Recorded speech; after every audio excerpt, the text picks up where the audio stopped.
high standards. The ball should never be in your court. It should always be in the other person's court. Welcome to Middle Manager Mastery Podcast.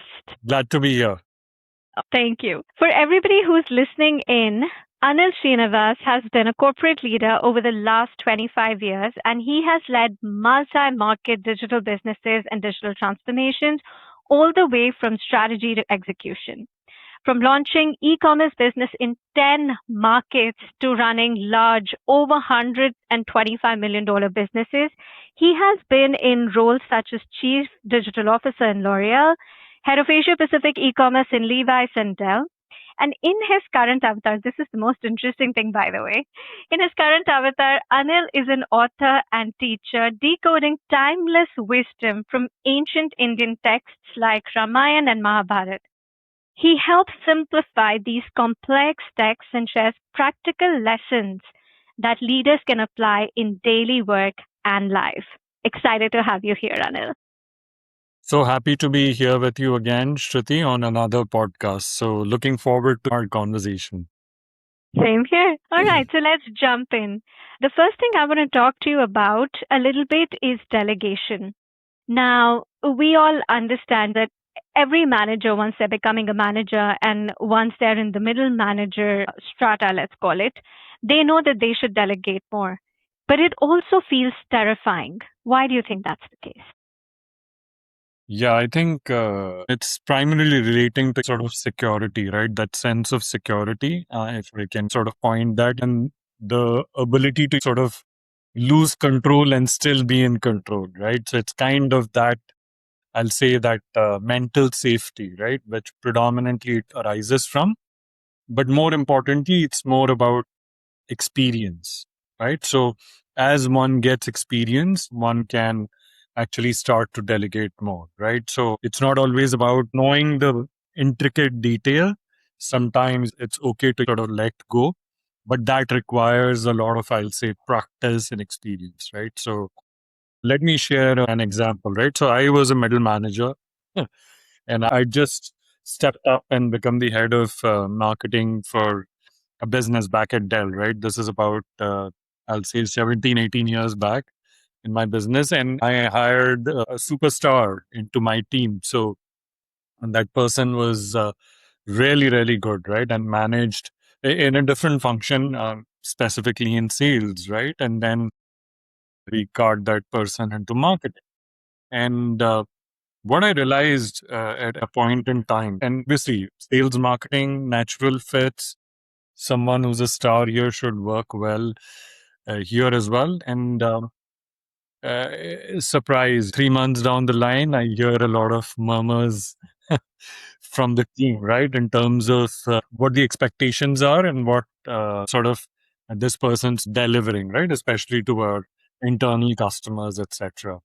And then I realized that I'd probably, as a new manager or a new sort of head of a function, I'd given too much latitude to someone, probably extended a little bit, right? So without necessarily preparing the ground. So lesson learned, and I realized that that person had naturally some strengths and some parts of marketing, namely event, activating the troops, doing rara, etc. But there was a part which was the insight, sharing that sort of analytical capability, which wasn't. So then for me, learning was to add that capability to that person from a additional resource. So then that new person together with my team member, my superstar team member could work well, right? So basically, I feel there's obviously a fine line where we need to balance between too much latitude and too much control.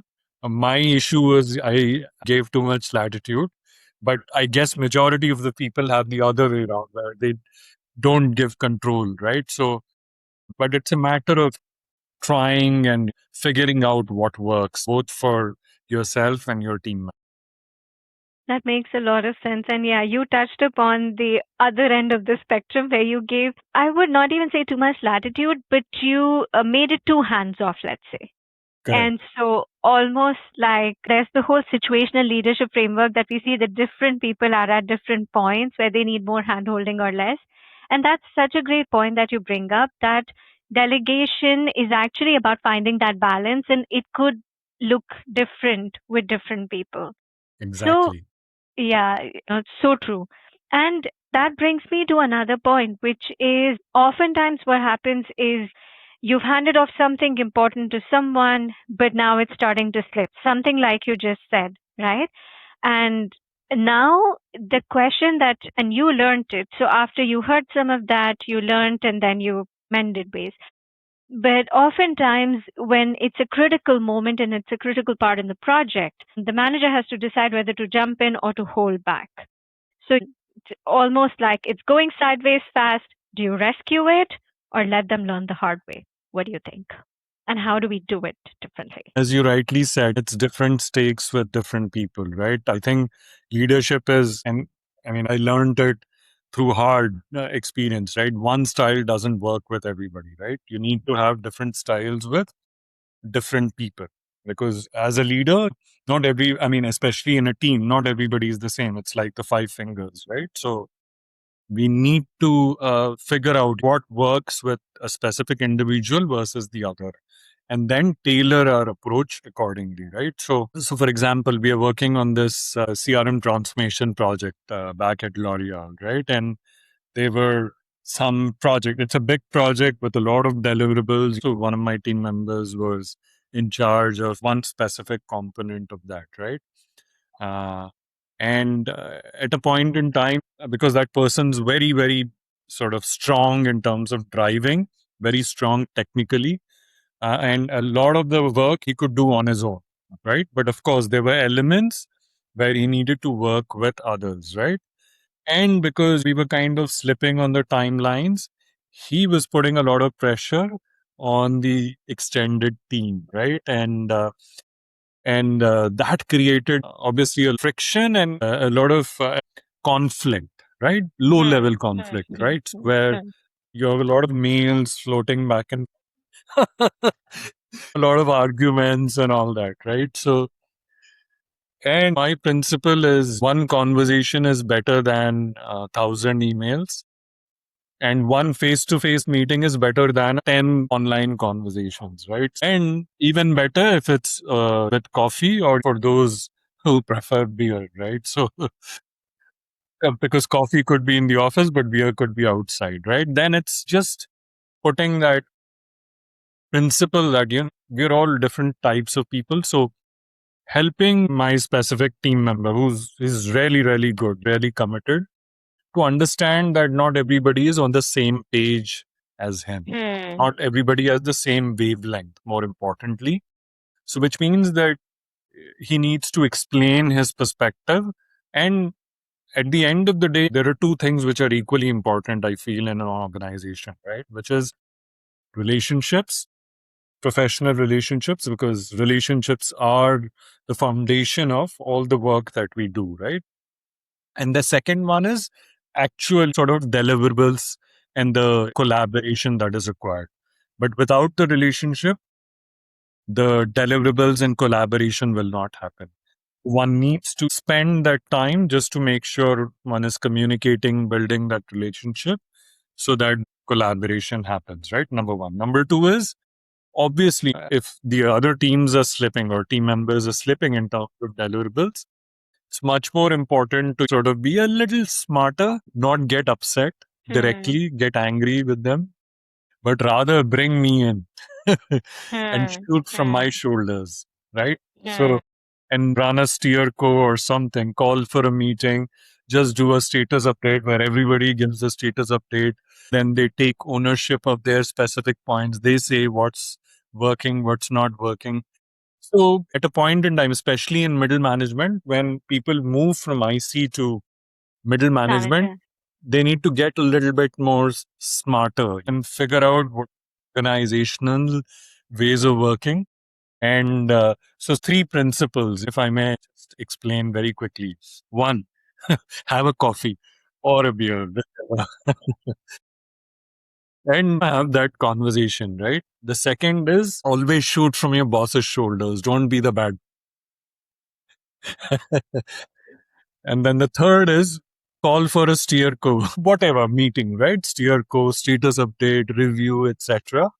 And get everybody and do that periodically just so that till everything gets back on track, right? And lo and behold, simple 3 steps worked and we delivered on that Love it. major. Yeah, I love that. And I really like how you put it, right? So the first one is get the environment a little less tensed up. So the coffee or the beer, whatever that might be, like you said, get them on the same page, first of all, because they are operating at a different platform and you're at a different planet. So first, let's just get together and make it easy. So Yeah. first is that. Love the second one as well, which is really know when to escalate.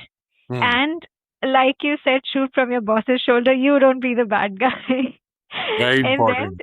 yeah, and the third one, which is like establish a forcing function Yeah. such that it doesn't look like I am finger pointing at you, but like we are just coming together and this is just like a status update, which keeps everybody accountable almost. Yeah. So, like, establish that sort of a forcing function makes a lot of sense, makes a lot of sense. And yeah, so in that way, what you're saying is if I were to come back to delegation a little bit, what you're saying is you probably helped that person on your team understand that this is the behavior that you need to implement. So this Correct. is not really about fighting with them or getting angry, but really the delegation piece was about how do you make sure it runs smoothly. So, like you said, the two objectives are both achieved, which is you still have good relationships and you get the work done.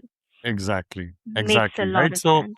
I mean, Yeah, in this yeah. specific situation, right, like the solution, therefore, because there's obviously a tense conflict and a lot of emails were going through. So, this is sort of the other side of my previous example, right? For the previous question, where I made sure that I'm coaching the person very closely to deliver. So, the point again about different ways to manage different people. Yes. That's very important, right? And I Very. feel if there's one big lesson that I or any leader, or for that matter, any middle manager needs to take is how figure out what works with different people and then use the appropriate approach. Great. And what you did was so good. So you're not stepping in and doing the work for them, but you're coaching them how do they do so that they learn moving forward and they become strong leaders.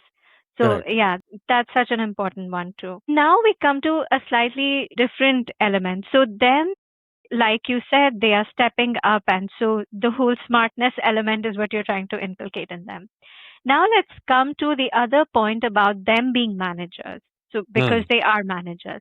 Hmm. And what sometimes happens is that they face a different conundrum. Now, when you're in the mind of a middle manager, the conundrum that they're facing is my team is already maxed out. How do I delegate off more without breaking them? Right? What do you have to say on that? So, how do they protect their people while still making sure that they grow? Yeah. This is one of the most common ones, probably the most amount of time spent by managers firefighting and burning the midnight oil to sort this out. And often the issue with also fatigue, etc. Right? So usually I get into a team, I sort of share my thought process, simple principles, right, on how this works, like what I shared previously, the coffee and the shoot from the boss's shoulders, and I have a few more, right? So there are two principles here. One which I call like the ball should never be in your court; it should always be in the other person's court. Okay, Okay. I love that already. It's the tennis analogy, right? So, which is that when you're under any sort of pressure or deliverable, right? Like there are a lot of dependencies. Most modern organizations are not where I, as an individual, can deliver A to Z of every project. There are multiple elements in between, right? Multiple linkages, multiple dependencies with different people, right? And at that point in time, it's very important for us to figure out what our role in that chain is. Mhm. and where do we play a role? What are my inputs and what are my outputs, right? So it's extremely important that the whole time, again, using the tennis analogy, is that a tennis player doesn't win points by keeping the balls in his court or her court. A tennis player wins by hitting the balls, right? So receiving and then hitting, right? So it's simple. So the ball should never be in my court. I should always return as quickly as possible, right? So because, and to simplify this even further, usually most of our challenges in big projects is chasing people for deliveries. And when it comes to us, we have very little time to sort of deliver our bit of work, right? So then the principle here is how well are we prepared to handle what's coming? And Mhm. then how soon can we kick it out or hit it out effectively? So the first principle is essentially that, right? Never keep the ball in your court. So in a long list of things. The second is, which I think is perhaps the most important principle here, which is that at no time should a person be working 12 hours at a stretch over a period of time. Once in a while, probably in my view, not even once a month, probably once or twice a quarter is okay. But if that is a regular theme, then there is an issue. The issue is that, first, in my view, we're all family people, right? We have our families, we have our personal life. It should never be sacrificed, right? Because 6 months down the line, a year down the line, what inevitably happens is that the person is burnt out, the person is stressed out, right? And it's neither good for the organization, nor good for the individual, nor good for the team, right? So, therefore, burnout is a no no. I mean, so therefore, we need to plan our schedules, we need to plan our work in such a way that, I mean, it's usually the 9 to 5 or 9 to 6, whatever, right? And with enough time in between to nurture relationships and so on and so forth, right? Have a coffee or whatever. Back to this very important point. So, therefore, a big part of a manager's job is to prioritize. Okay. And where I would come in is help the prioritize it, at least show it or showcase it for them, right? On how it needs to be done with their team members as well. So I have again the same sort of situation that I was sharing with you, right? So with a different team member, because it was a big project, which meant that this team member was spending a lot of time drafting notes because she was the project manager. She was Mhm. like spending an inordinate amount of time just to do the run behind the project, right? So, and project means that you have to do POs, you have to do everything, make sure that the organizational logistics, the procurement, etc., the contracts, everything is kind of set, start, gather all the sort of stakeholders, provide periodic updates, and that takes a lot of time, right? So, and this person already had a portfolio, existing portfolio before she took this over. So then the guideline for her was that at no point in time should, I mean, first delegate big part of their existing job to their team member, number one, Mhm. so that that part is not more than 30% of their job, right? And the new Got it. CRM transformation project becomes a 70% of their job, especially because they are getting up to speed and they're learning the whole thing and getting. So that was very important to set that guideline, saying that, okay, the most important part of your portfolio now is this project, and the other projects are no longer as important. So if you're spending more than 30% of time on that, then we should have a conversation, or that should be further Hmm. delegated to your team members. Right? Obviously, over a period of time, there was difficulty in balancing because balls, when there are multiple balls in there, they will fall, right? So for me, again, I'm a big believer in coaching, right? Coaching in the moment, sharing, and obviously having a fortnightly one-on-one. So Yeah. processes, these are very important because if not for anything, just have coffee and feel the pulse of the person, of the team member, right? And sort of share that behavior so that they also do that with their team members, right? So what happened over a period of time is that things started, basically the first 3 months, very rough, very, very rough. 3 to 6 months sort of took time, but then the 6 to 12 was much more smoother because that person, my team member, she learned how to sort of work with the stakeholders, delegate properly. And then from that point in time, my only question was, how much time are you spending? When did you go home? Yesterday, or when did you go home last week? Right. So if you're going home after me, then that's not okay in the team, right? So yeah, so again, two principles here, right? Or three, let me say. The first is tennis ball analogy. No ball shouldn't be in my court. Two, obviously, my work-life balance should be 9 to 6, whatever that should be the case. And if it is exceeding, then the third point should apply, which is prioritization. Very, very important to get that right and have that open conversation, periodic sort of one-on-ones, coaching conversations with your team members. Got it, Anil. And that makes a lot of sense. What I'm also thinking is one point that I particularly liked is what you said. What you're doing with your reports is what you're also expecting. You're coaching them to follow a similar principle with their teams as well. So Exactly. exactly like what you said, that there's an important project which should now be 70% of their portfolio and the rest should become 30%. So delegate whatever is needed. I think cascading it down to their teams, they need to be doing a similar thing. Identify what is the most important projects that their team needs to work on. Make that the 50 or 70%, whatever that allows, and let the remaining either get delegated to other teams. I'm assuming that they have ICs reporting into them at that point. And so either it gets delegated to other teams, or it gets diminished or deleted.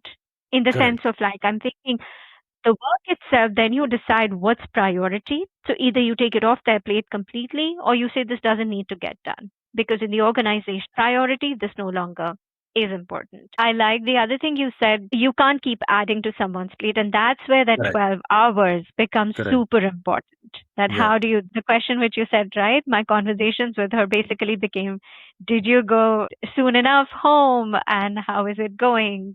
So that becomes so important, those fortnightly coffee chats or one on ones, which are not just status updates, but practically check ins to say, how are you doing? Yes. Is everything all Yes. right? That makes Exactly. a lot of sense. Yeah. Yeah. Exactly. Exactly. I think the other thing is two very important points I just wanted to add. One Okay. is the first thing that we need to ask in a one-on-one is how is the other person doing? And not just casually, right? I don't mean, like, okay, how are you? No, no. I mean, we really need to figure out the person because at the end of the day, this is about a person. It's a person first. It's a human first. It's not a Yes. machine. Yes. And humans, we all have our ups and downs, right? So, very, very important to get a sense of that person, right? How they are feeling. And from that point, that sets the base, right? Like, I mean, it needn't always be about work. It can be about other things as well, right? Obviously, no pressure, right? And for a person to share. But if they have other, whatever, their children are not well or whatever, I'd love to hear that. Because to me, it's not just we spend 8 to 9 hours at the office, which is a big part of our work, big part of our life, in fact, of our 24 hours, right? So, probably, so then we have to arrive here with the best form of myself, right? My mind, my intentions, my body. I should have a lot of positivity coming into work every morning, right? On an average, it may not always be the case. Very important to get that connection going. And the second thing also is that a lot of our, and I can tell you this from again experience, it's not just about employees within our company. It's also about our agencies. And there is a tendency to abuse agencies. Yeah. So to me, that's also a no no. Okay. Hmm. Because if you want, I mean, the way I treat my team members and the way I expect my team members to treat their own teams and the agencies should be exactly the same. It's not like, okay, now you have to prioritize, so dump all the work on the agency so The, that they are spending 18-hour days. No, that doesn't work. So then it's the job to prioritize across the value.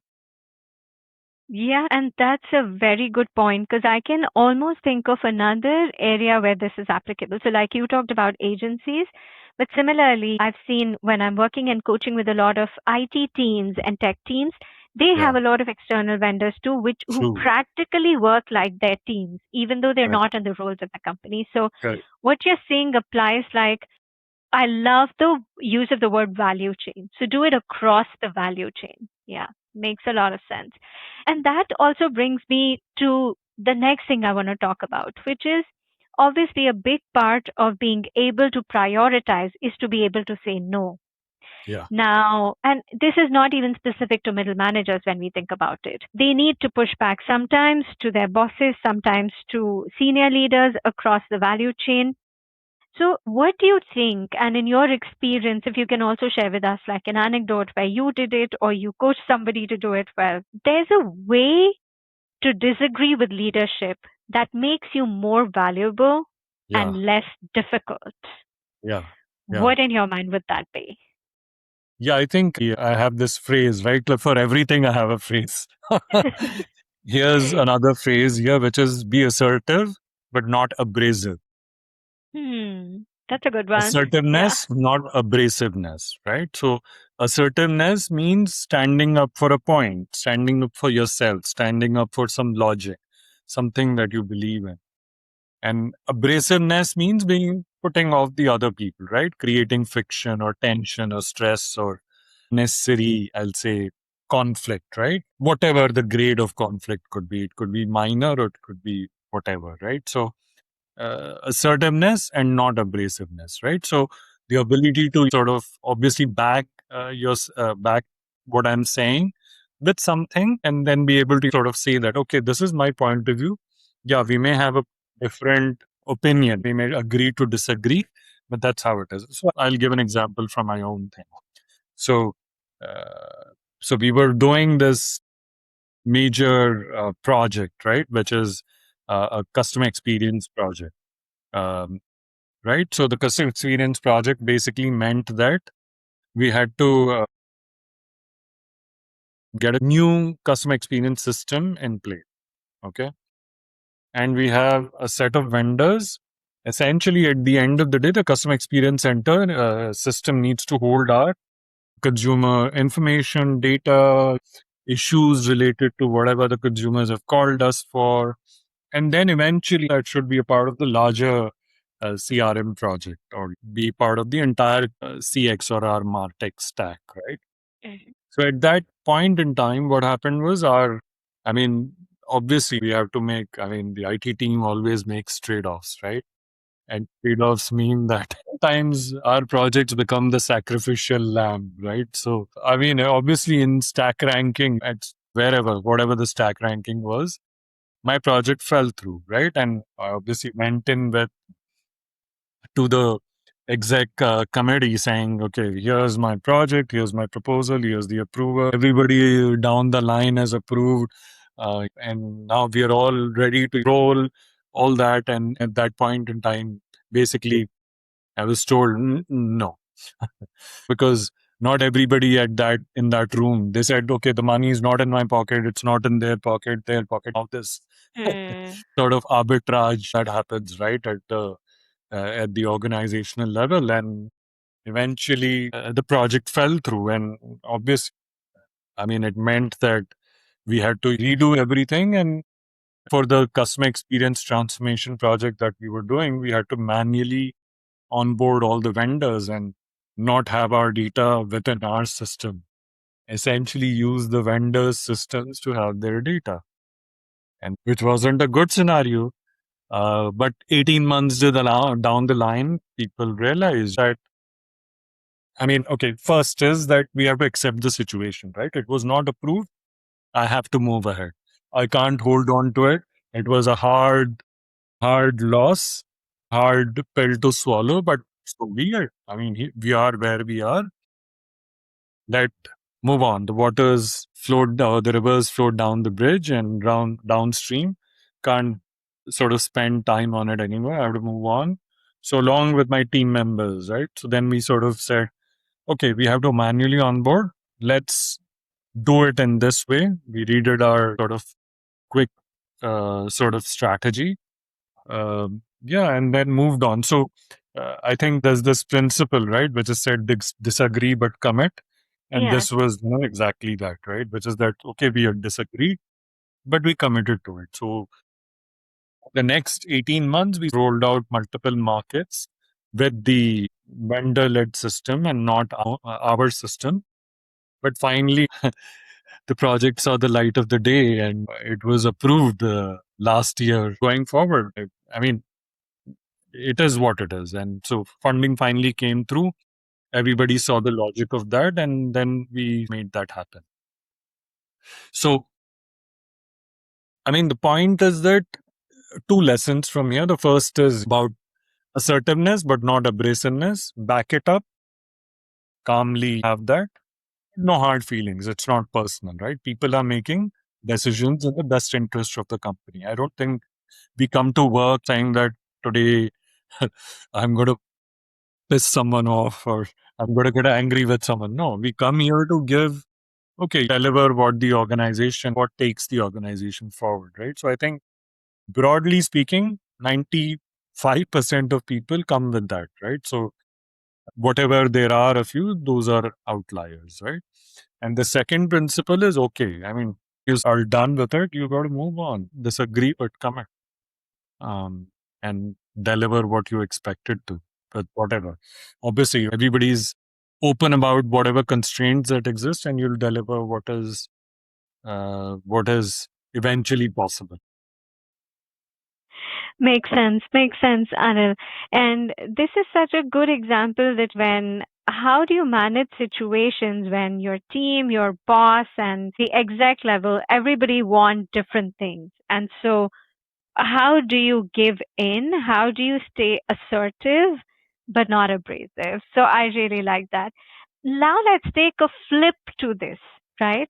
When they are asking you to do something Hmm. and you have to push back. So, Yeah, how do you say no without being abrasive? yeah, So, it's almost a thing of have the backbone. And so, not disagreeing and committing, which is the example that we just heard from you, yeah, but yeah, like having the backbone and being able to say no while not pissing them off. How do you do that? yeah. Yeah, I think this is actually, I call it a very important skill, which is managing upwards as well, right? Yes. So, and it's a tough one. We learn it with difficulty, and it requires quite a bit of situational awareness, in my view, right? So, the understanding of not just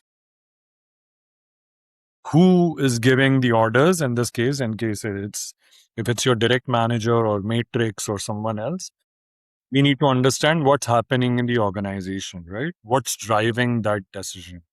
Because Hmm. decisions are not made in isolation, typically, right? And at the end of the day, I mean, it's okay.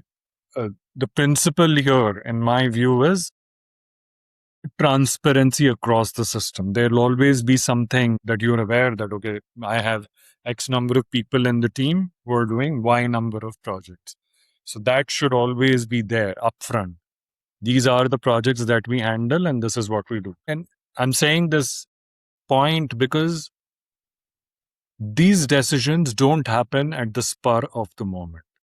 They usually have a very deep trail behind them, right? Or something that is happening. And it's very important that as a team, it's my job to make sure I communicate my team's bandwidth to others. It's not only at this moment that I say, no, no, no, we have a lot on our plate. No, what I have on my plate should always be shown. For example, Hmm. in this case, Hmm. so I had a meeting, let's say, which was done every 2 months with my management team, with my managers, where my team members would present on their projects. And our roadmap or whatever, the list of things that we're doing would always be visible. So when you've done that pre work, and that I call pre work, when that pre work is done, it's very difficult for someone else to tell you that, okay, no, you have a lot of spare capacity, so take this on. Mm. You understand where I'm going. So it's not a Yes, yeah, decision which is in that instant. It is something that we need to work through. And that is what we call organizational dynamics, understanding or situational awareness, right? Which is that we have to prepare so that no one dumps work on us, right? And we have to make sure our roadmaps or whatever projects or whatever streams that we're working on are always visible to the broadest set of stakeholders. And when inevitably in an organization, there'll always be new things that will come up. We can't say no. But when they do come up, we need to be able to say, okay, assuming this is high priority, then there are two ways in which this needs to be handled. One is drop something off, correct. and therefore a reprioritization discussion. Or two, get additional resources, right? It's as simple as that. Or, I mean, we always have something spare up our sleeve, right? So, I mean, if we don't have it, then I'm being a bad manager, honestly. That's a very good I point. always have a little OPEX budget for adding a contractor or two or something. And then it is not okay to say no and not provide a solution. It's my Hmm. job to provide a Hmm. solution, Hmm. provide a way in which this can be done. Okay. It's a good point. Yeah. Yeah, it's very important. So, as an aspiring leader or as a middle manager, if I go with a problem but without a solution, or if someone tells me something and I say I can't do this without giving an alternative, it means that I'm not good enough to go to the next level. Mm. That is very important. So when we have that discussion, we should have three solutions. Okay, we reprioritize, we add some funding, get some funding, whatever, right? And have that discussion. And 80% of the cases, these work usually. Either if you don't have the money, your manager will have the money. It doesn't require a lot, right? To just maybe because we work with many agencies, whatever, or contractors, etc., we can always add one or two. But if it's an instant or a non-negotiable, nothing is possible, then obviously it's a hard decision. Then we have to basically lay it in front and say, okay, here's what I'm handling. You tell me what I should draw. And the guideline is that you yourself have said that no one should work more than, say, 9 hours a day. 12. No, not 12. I'm sorry. 12 Yeah. doesn't work. Exactly. It has to be 9. Not Yeah. include, which includes a 1 hour lunch break. Okay. So just, Oh my. no, I mean, Those like, are some high standards. no, I'm not joking. I'm saying that with a lot of intent. And if we can't do that, I'm sorry. There is a prioritization issue at play. There is I something agree. that is wrong. I agree. I Yeah. totally agree. So, And especially with more effectiveness and automation coming in and so many tools at our disposal. I would correct. totally agree. Yeah. Correct. So, yes, typically my discussions in terms of pushback would typically be what I just described, right? So, which is when I was told to do something, then it would mean I would drop something.